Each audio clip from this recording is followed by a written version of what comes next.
cresce o lobby para que o Trump designe o Marco Rubio, considerado um dos maiores falcões da política americana, como secretário de Estado. Marco Rubio, que já criticou Lula e criticou o Moraes, o ministro Xandão, é um dos maiores defensores da invasão da Venezuela e do Irã. É um daqueles tipos que se aproximam de Trump, como ocorreu na primeira administração. Foi o caso também de outro falcão, o John Bolton, que foi nomeado para o Conselho de Segurança da Casa Branca e não passou lá 5 meses. Depois escreveu um livro contando do caos e da política errática de Trump, tanto do aspecto interno quanto a política internacional.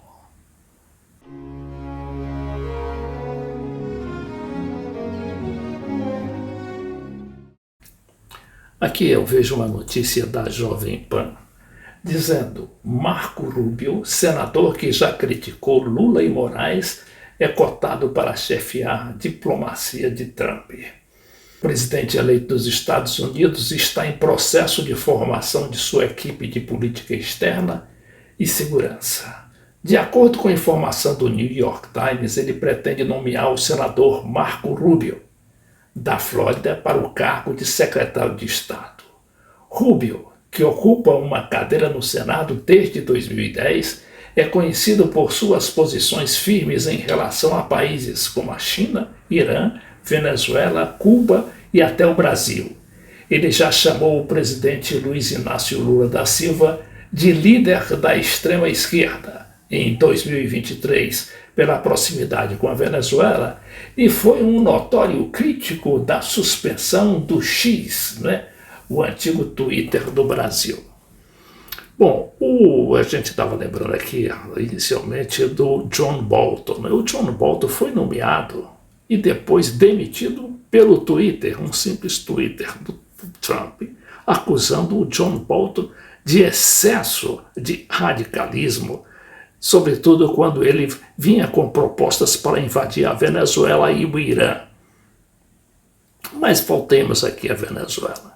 No caso da Venezuela, especificamente do Marco Rubio, o Marco Rubio é acusado de 3 minutos antes de acontecer aquele tremendo ataque cibernético e que deixou a Venezuela sem energia elétrica por um período de 12 horas em 22 dos 23 estados. E depois, esse apagão que se estendeu por quase um mês em quase toda a Venezuela, o Marco Rubio anunciou esse ataque através de um Twitter, que ele depois tentou desmentir, mas lá estava o Twitter. Eu vejo aqui nesse site Tempo das Cerejas, afirmando que, referindo-se a um Twitter publicado por Marco Rubio, menos de 3 minutos após a ação de sabotagem, Jorge Rodrigues, então ministro da Comunicação e hoje presidente do Parlamento, disse que o senador pela Flórida tem o dom de adivinhação, entre aspas, e que devia explicar ao mundo como soube que o sistema de controle automatizado de apoio da central hidrelétrica de Curi tinha falhado no momento em que ninguém o sabia. Trata-se de uma verdadeira confissão de um crime, sublinhou Jorge Rodrigues, aqui está a foto dele. O Marco Rubio ainda não foi anunciado e o Trump sequer se pronunciou, mas a gente vê que o lobby é grande, a partir inclusive do New York Times, que trabalhou abertamente pela Kamala Harris, a candidata democrata, e é tradicionalmente um apoiador dos democratas. Mas convenhamos que o Trump, ele tem ultimamente, e suas primeiras nomeações são altamente polêmicas, e são todos indicados, né, por gente considerada belicista, radical, né? Como é o caso aqui desse secretário para deportação, ou secretário para o chamado czar das fronteiras, que vai tratar daquilo que o Trump falou, deportação em massa. Esse cidadão aqui é Thomas Homan. Ele foi um dos acusados de terem sido responsáveis por aquelas políticas, né, no primeiro governo do Trump, de separar as crianças dos pais, né? Os pais eram presos e as crianças ficavam abandonadas. O novo secretário, o diretor do departamento que vai se dedicar à deportação maciça de ilegais e indocumentados, ou seja, sem documentos oficiais nos Estados Unidos.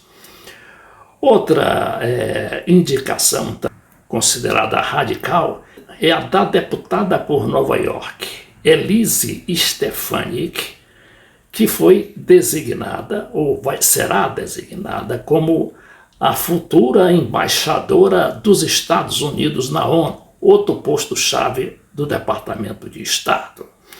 Essa cidadã aqui, Elisa Stefanik, já anunciou que considera a ONU como uma entidade antissemita. Mas isso tudo a gente sabe também que é fofoca política, apesar das evidências. O importante também está no fato de que o Trump, ele tendo comando total da administração e da política, sobretudo agora que ele tem maioria garantida no Senado, o Trump está mesmo interessado em trazer a paz para a guerra entre a Rússia e a Ucrânia.